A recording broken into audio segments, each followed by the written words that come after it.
Salam dostlar.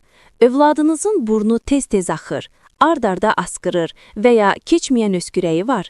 Çox vaxt valideynlər bu vəziyyəti zəif immunitet və ya soyuq dəymə ilə əlaqələndirirlər. Amma əslində bu bədənin zərərsiz maddələrə qarşı göstərdiyi həddindən artıq həssaslıq, yəni allergiya ola bilər.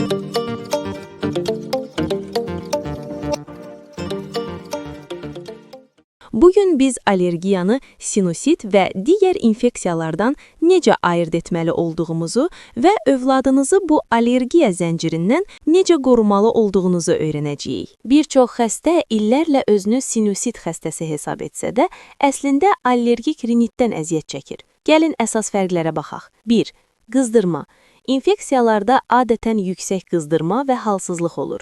Allergiyada isə qızdırma demək olar ki, görünmür. 2. Burun axıntısı.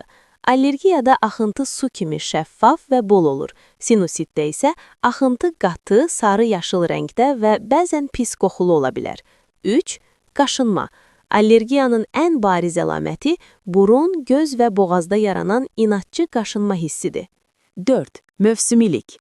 Əgər şikayətlər hər il eyni vaxtda, məsələn yazda tozcuqların artması ilə başlayırsa, bu böyük ehtimalla allergiyadır. Allergiya sadəcə burun axıntısı deyil. Tipdə atopik yürüş deyilən bir proses var. Bu yürüş adətən körpəlikdə dəridəki ekzema ilə başlayır.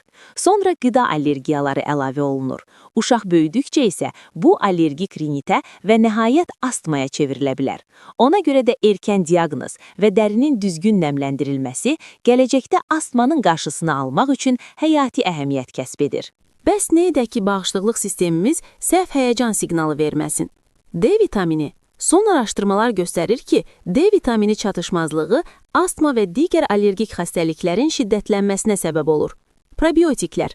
Bağırsaq sağlamlığı immunitetin 70%-ni təşkil edir. Gigiyena hipotezi. Unutmayın, uşağı həddindən artıq steril şəraitdə böyütmək onun immunitetini tənbəlləşdirir.